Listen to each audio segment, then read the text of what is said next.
to P90 or not to P90? That is the question. Or if you're going to P90, how do you P90? Or should you P94 or should you P90-ish? Or,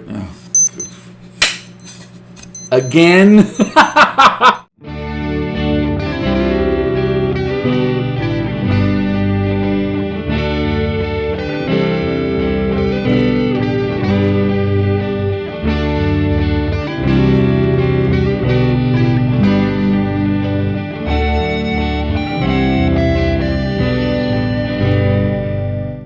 All right, so here's the issue. Finally got P90s in a mini Strat. And then I did something foolish and I liked the sound so much I went ahead and put semi P90s in the little Les Paul. And that created a conundrum because I never play this and I pick this up all the time.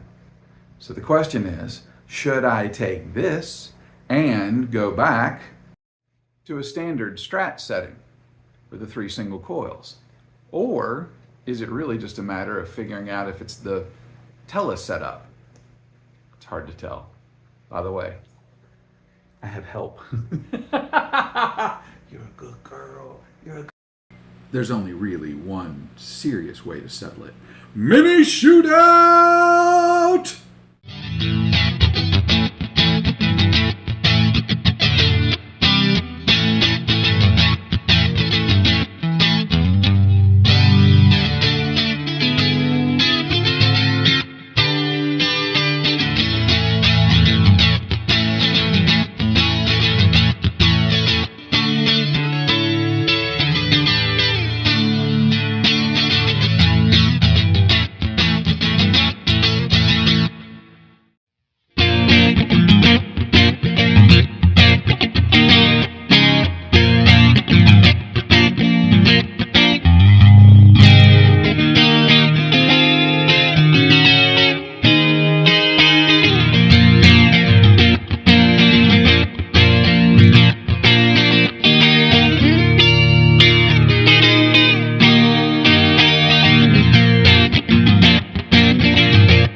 Okay, so here's where I landed. I really prefer the P90-ish pickups in the Mini Les Paul to the P90 pickups in the Strat. I also really prefer the single coil Strat to the P90 pickups in the Strat. I also prefer the Tele-mod with one neck and one bridge pickup with no middle pickup to both of the pickups played together in the P90 mod for the Mini. So what I've proven to myself is that I'm not a fan of that mod. So originally I began with the idea of starting over, but while mixing I kind of thought of something else. What if there's another option? The Mini Guitar Society presents Robcast number 42, Goldie's Locked. Now here's the advantage to working on a Stratocaster versus working on other guitars. You can just work on the pick guard separately. So I put the pick guard on the bench, lay out the new pickups in the position relative to the pick guard, and then I just take one pickup out at a time and place the new pickup in, and then go ahead and start working on wiring the thing in. I'm fortunate that it's almost a direct. Now, in the wonderful world of adapting to ADHD, basically as long as I stick to my process, I'm good. One pickup at a time, one wire at a time. Ground first, then hot.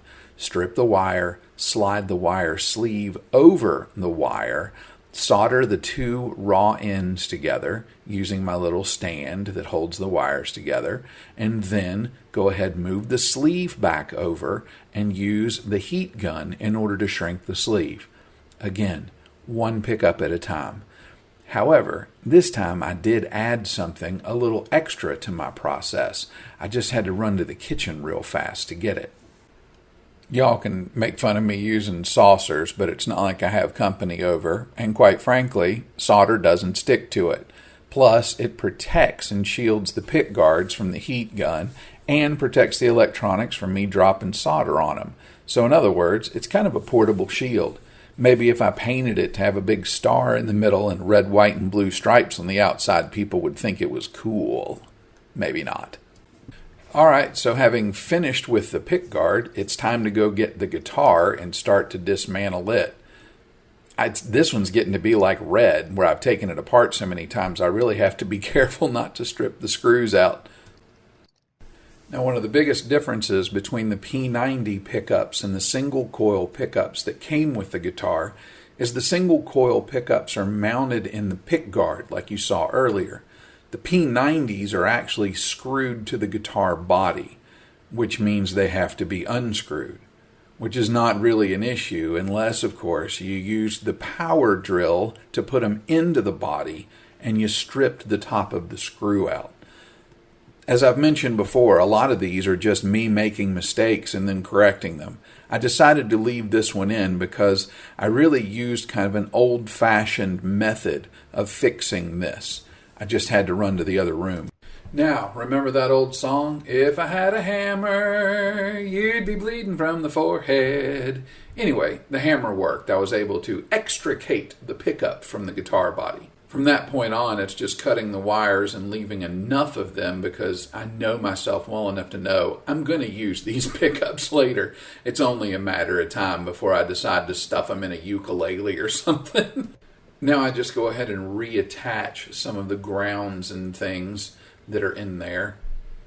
And it's time to start wiring in the other pick guard with the new pickups. Slide the sleeves on the wires, solder the wires together, move the sleeves back, use the heat gun, and, of course, I've got my trusty saucer with me. At this point, I would like to just add that I did remember to reattach the ground wire to the bridge. So yes, I do feel quite pleased with myself. But then again, that's not really new. Until, of course, I held the plate in a way that directed the heat from the heat gun up towards my thumb. I really like the way that this looks. But the fun part, since I left in all those extra wires, is trying to get the pick guard on. Now, I've learned my lesson. I'm using hand tools. so I don't strip the wires, because I have taken this one apart about 3 or 4 times, and every time I use the drill, I wonder if that's going to be the last time it's going to work. Even though I bundled the wires together, it was still difficult to get the pick guard back on. I actually had to take it back apart the next day in order to fix the gap at the top. I don't notice it this time because, quite frankly, my eyes are on the other side. But I do like the way that Goldie is starting to come together. I like the look of the silver pickups. They're supposed to be a little more responsive, a little clearer than the other pickups. That combined with the maple neck should pretty much give me a very precise tone. So, now, just put the strings back on it. This is probably the 4th or 5th time that these strings have come off. And while I was winding it up and plugging it in a little later on, I snapped the high E string. Apparently, the high E string does not enjoy being taken off of the peg and then rewound. So I had to do that again before I could play it. And now I came into one of the more irritating parts. Normally I film myself sitting on the bench playing the guitar. It was the kind of tone that keeps you up at night and wakes you up early. Only none of it got recorded because my battery died. So here we are the next morning, a little after 4. Like I said, wakes you up early.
It brings me a great deal of pleasure to say, Goldie is locked.